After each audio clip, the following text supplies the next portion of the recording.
What is up, guys and girls, if I have any female watchers? My name is Sonic, and today we are going to be going over the Disco D7, or, in-game as it's known, the D7 Miracle Worker Flight Deck Carrier. Today, we have a very interesting take on a cannons build. That's right, you just heard Flight Deck Carrier followed by cannons. Yes, that is correct. This is what I like to call an ambush style carrier, meaning you cloak, have your pets flanking you, decloak, activate scatter volley, and then just start going to town with your pets. Now, this is a bit of a unique build because it does use one trait that a lot of people surprisingly hate with certain pets, and that is superior area denial. What it does is when activating fire at will or scatter volley, grants fire at will 1 and scatter volley 1 to your hanger pets, and upgrades your energy weapons for 20 seconds to 2 targets hit, minus 30 all damage resistance for 5 seconds. It's actually a very potent debuff. Now, we are going to be combining that with cannons, and what I like to call my new favorite pets, or favorite pets in the game, the Advanced Toad Douche Fighter Squadron. The reason why I have them is actually for twofold. One, really cool looking pets. Two, well, the carrier is colored based off it. It has this rusty army green, with the pets also having that same rusty green, or army green, with the red energy accents of the nacelles and I assume and the deflector. So, with that in mind, I wanted a carrier that looked just as par as the pets. Thankfully, these weren't too terribly hard to replicate. And there we have it, the D7 carrier. Now, big shout out to Theron and a massive thanks for helping me get a complete Klingon name ship for this, a ship name for this ship. I wanted to play on the word Hellfire in Klingon. I already had Grethor, which is hell. It's the hell area in the Klingon lore. He then suggested Cool to me, so the ship's name is Grethor Cool, hence why, aka Hellfire. Now, this is a fun ship. As you can see, you can already probably see some two-piece sets. I can go over them entirely really quickly. We have the Dark Matter two-piece with the Lorca's Custom Fire Control, the Dark Matter Quantum Torpedo. Essentially, on crit per bolt, plus 1% crit severity buff for 20 seconds, stacks to 25 with cannons. That should be 25 near instantaneously as soon as you start firing. The other two-piece set bonus we are using is the Heavy Bomb Molecular Disruptor trait. There's a few different reasons why we're using this. One, since we have T6 reputation in the counter command, we have a plus 2% bonus all damage for the weapon itself, so it does a little bit more damage than most other weapons on the ship. We also have the two-piece bonus for the bomb molecular instability, which is a multiplicative bonus. So it's a plus 7.5% bonus phaser, disruptor, plasma, and tetrarad energy weapon damage. And the turret themselves, this comes up from 2.5 to 4.5, which implies a bomb molecular incubation, which slows their enemy's flight speed, which is always nice, for 8 seconds. When it expires, it deals a burst of radiation damage of 1.4k. Not the most damaging thing, but it is really nice to have because every little bit of damage counts and matters. The other two-piece bonus we are using is the Dynamic Power Redistributor module and the Point Defense Bombardment Warhead. Now, for the rest of the weapons, we are using the Disruptor Quad Cannons, since these come from the legendary Burrell Bird of Prey, as well as the T3 Dilithium Bird of Prey that you can get from any ship reclaim. Really nice little Disruptor Quad Cannons. Quad cannons are some of the most powerful cannons in the game because they work off your engines as well as weapons, which is a little bit different, but they fire a lot quicker than most other cannons in the game, and they actually look really nice. Really, really nice to see under spread. Now, the rest of the weapons, we are using 2 Spiral Wave Disruptors, as well as 2 Spiral Wave Turrets. These come from the Cardassian ships in the Zen store. Just having one of these claimed. And then going over to your reclaim section, And if you scroll all the way down, you'll see your spiral waves. These cost about 38.5K dilithium each, so they are a little pricey, but they hit a lot harder than other disruptor weapons. For example, these Epic Softbox Disruptors, they do 2.5K disruptor damage per shot by themselves. With the spiral waves rolled exactly the same way, with a damage time 3 because the spiral modifier's there, you do 2.6K, almost 2.7K disruptor damage per shot. The spiral modifier adds essentially a damage times 2 bonus, the minus all 10 damage resistance from disruptors, as well as the one random system offline for 5 seconds from the phaser weapons, which means they're very potent. And arguably, outside of sensor links, these are arguably the best dual heavy cannons in the game.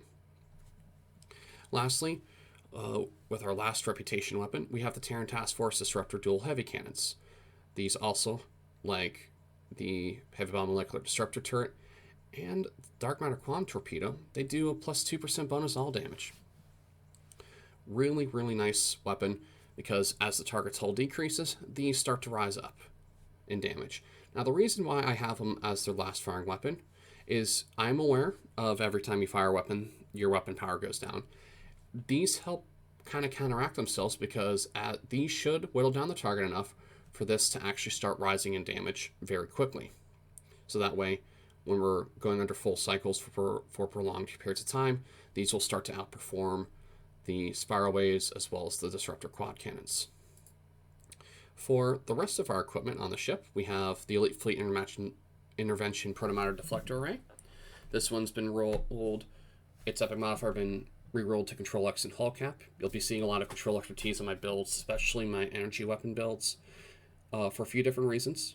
The main one, I just knocked over water balls, so sorry about that. Thankfully it was empty. Is Fragment of AI Tech.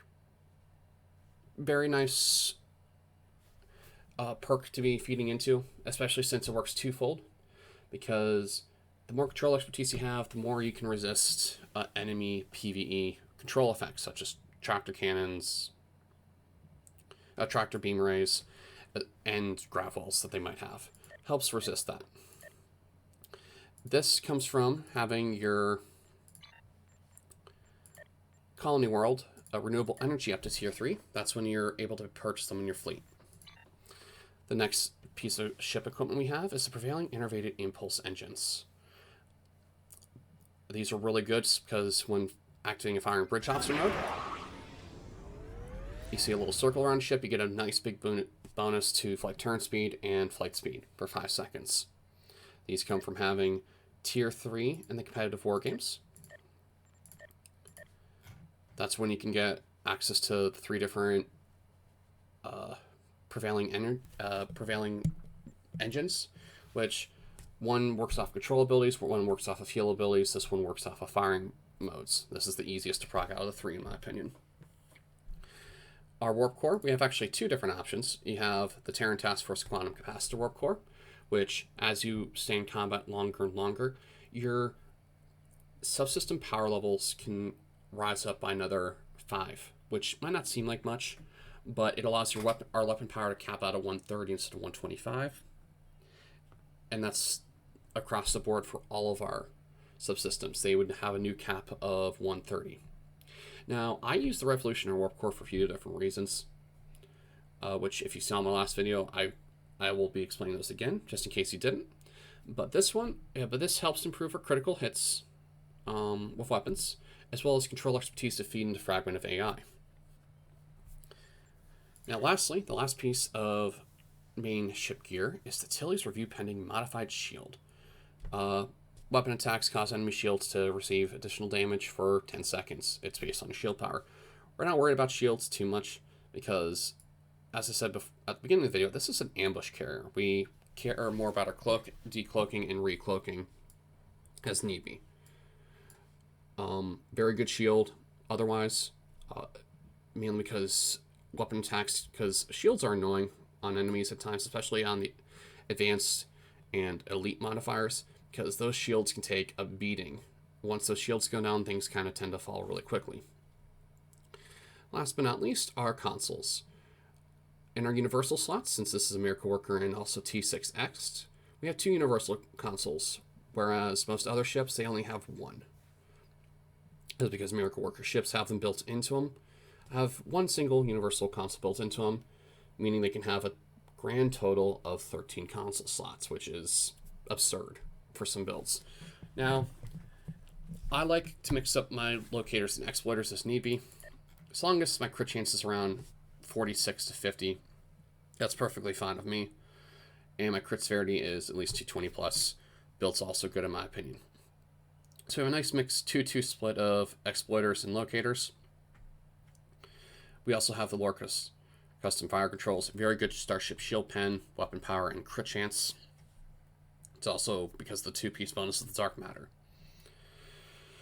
Next up, we have the engineering consoles, which are, let's start off with the hydrodynamics compensator. This gives us a +3 engine power and aux power setting, as well as some accuracy, since using scatter volley, we do have an accuracy penalty, with the scatter volley 2 having an accuracy penalty of 40. So every time you activate scatter volley, just imagine having 40 knocked off, essentially. Now, the reason why we're using this and not some other console is because 1, we're using the turret. 2, this ship has a base turn rate of 9, which isn't the most for a cannon ship. Now, I am aware that crazy people, including myself, we love putting cannons on ships that do not have the most turn rate. The most notable being the Vodwar Juggernaut. That's going to be for a completely different video down the road.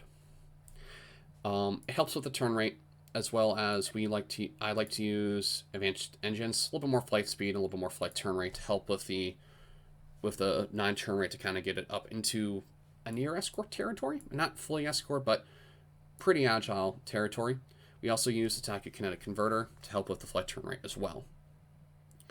Now, the next engineering consoles, we have the dynamic power. It comes from the TOS prototype Dreadnought from the Infinity box now, Infinity Choice box, or I forget the original lockbox it comes out in, but that as well. Now, there are the console packs for that ship still floating around on the exchange for Romulans. I have not seen a Klingon one for a few days now. That doesn't mean that there could be some now. I just haven't been seeing them. Those console choice boxes, they've gotten really expensive as of late because the supply for them is dwindling. And especially when the ships got their faction restrictions removed, they took Cryptic, took out those boxes from the Infinity box. Meaning if you're on a KDF character and you do not want to spend the money on that console box, you have to go out and get the ship, which is a real shame because this is arguably the best console in the game. So I can kind of see why they did that. They wanted to make the console a little bit more exclusive, but it is what it is. But let's move on. Our next console is going to be the Domino console. This gives us +20 accuracy rating and +15% phaser damage, which we don't really use. We use it for its really good clicky ability, which if you saw my last video, I went into further detail in it over there. It's a really good activatable, and I don't leave home without it. This comes from the Bajoran Interceptor, which if you have an epic Phoenix Prize token, you can get it from there, or if you're around for the event it was around in, you can get it as an account unlocked for then, and then simply reclaim it on new characters as need be. Our next console is Point Defense Bombardment Warhead.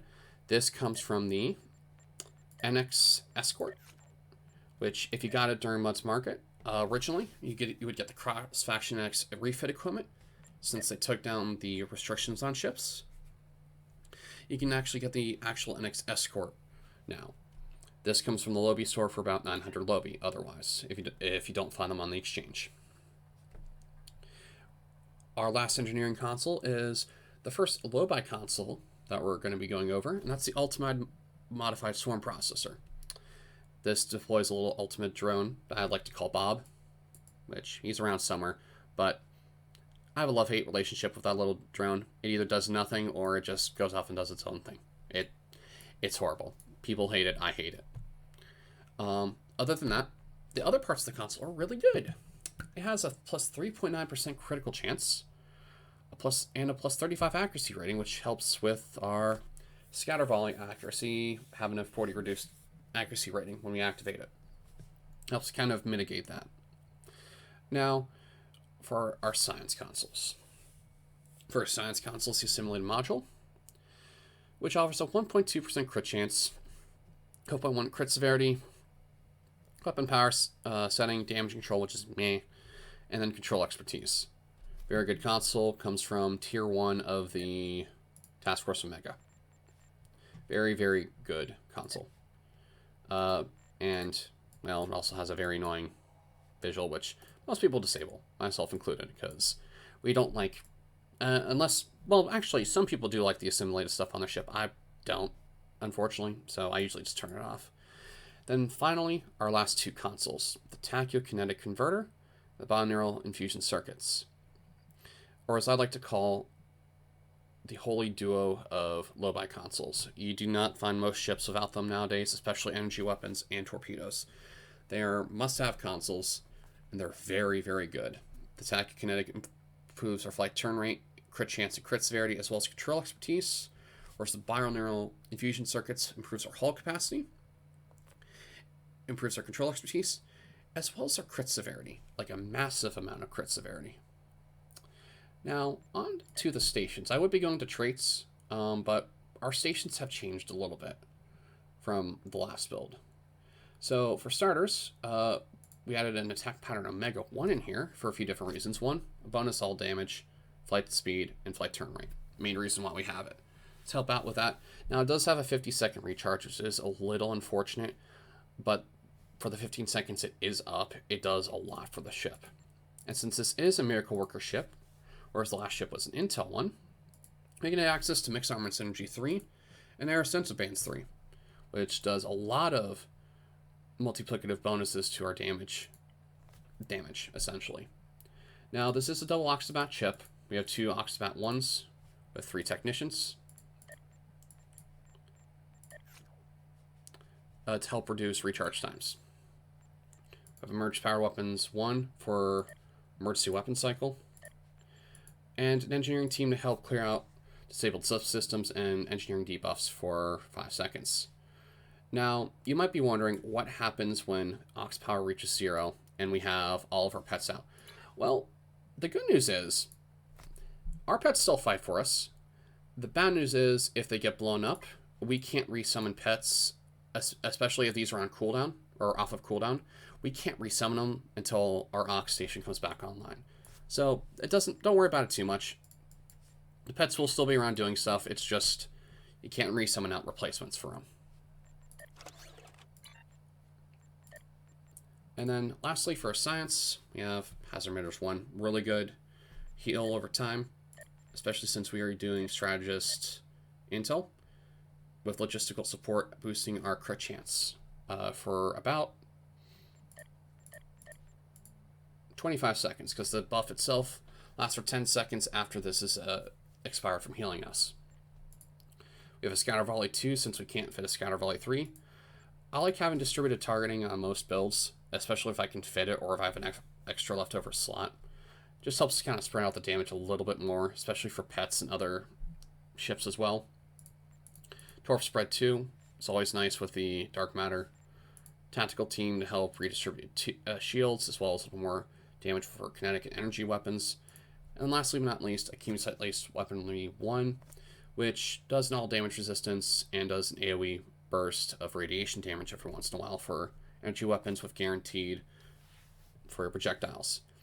And on another note, Dark Matter Dissolution, when it's backed up by Chemosite, it keeps on proccing Chemosite, just for clarification's sake. Just so if you see multiple Chemosite explosions going off, that's the Dark Matter Dissolution repeatedly ticking. Now, for the Starship traits and Personal Space traits. Now, still mostly the same traits from the last build, for Good Day to Die, Adaptive Offense, Innocuous, Fleet Coordinator, Context is for Kings, Cannon Training as opposed to Beam Training, Terran Targeting Systems, Fragment of AI Tech, and Intelligent Agent Attaché. They're all really good traits. I would not recommend against them otherwise. Now, we did drop Self-Modulating Fire because my last character is an alien. This guy is my KDF recruit, who's a Pharosan. Now, for our Starship traits, the most mandatory trait for this build, which is Superior Area Denial, this comes off of the mirror angle. This ship is near impossible to find on the exchange. If it is up there, it's not going to be up there for long, and usually at the EC cap on the exchange or around there, which is 1.5 billion EC. I am aware this is an expensive trait. Now, before Cryptic dropped the ship faction lock on stuff, there was an equipment box for this for the KDF side, which I managed to snag one before they all disappeared. That's the only other way to find them. I have not seen any since the end of the KDF recruitment event. So, as far as I'm aware, I think supplies all but dried up on those. This is the most mandatory trait out of this ship. Now, the other traits in this build, including the one off the ship, they work just fine too. It's just your pets will not do the most damage unless they have this trait.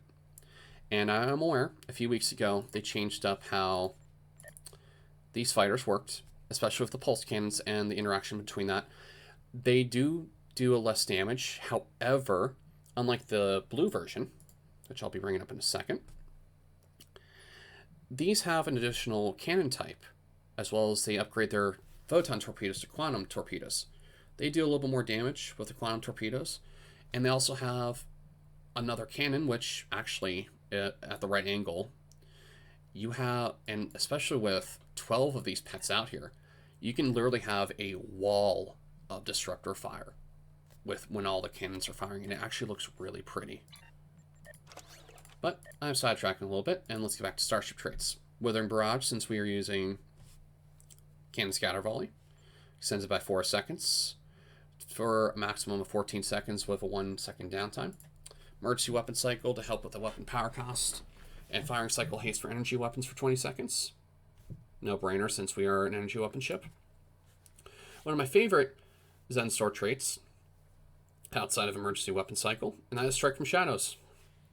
More crit chance, more L damage, decreases threat generation by 60%, which is really good since cannon ships tend to produce a lot of aggro because they're hitting a lot of targets very rapidly. Our last Starship trait before we go down to the T6X slot and the ship's trait is Supercharged Weapons. When you fire 1 Torp Spread, it adds up to 3 stacks of Supercharge, which more damage for energy weapons, 4.5% crit chance, and about 19% crit severity when everything is said and done. Now, this also goes into the fact we are also using projectile stacking crit and crit severity. Projectile officers, these will trigger every time you fire a Torp Spread, either 1 to 2 stacks or sometimes all 3, because they have a higher proc chance than the energy bridge officer versions. Now, lastly, we have the Ruin of Our Enemies. Now, this can be substituted out, but this is also still a very good trait. Now, and especially if you wanted to run this on a different ship and you didn't have access to this ship, I would highly recommend, if you did the KDF recruitment event, getting Improved Hunter's Instinct. Upon decloaking, you get a 20% damage resistance debuff to your foes hit by weapons for 15 seconds. Well, actually, it would be 5 normally. However, since the bridge officer that came with the event, actually it has superior infiltrator on a KDF officer, it boosts the duration of ambush once I leave cloak up from 5 seconds to 15, which means this trait, let's get back to the ship, lasts for a whopping total of 15 seconds. It's a very good trait, and especially during those 15 seconds, we get a plus 15% bonus damage just for decloaking. Now, as we're nearing towards the end of this video, I can go off of a few different ships once I go over the space reputation traits. That this could work out initially if you wanted to try out this play style to see if it fits you.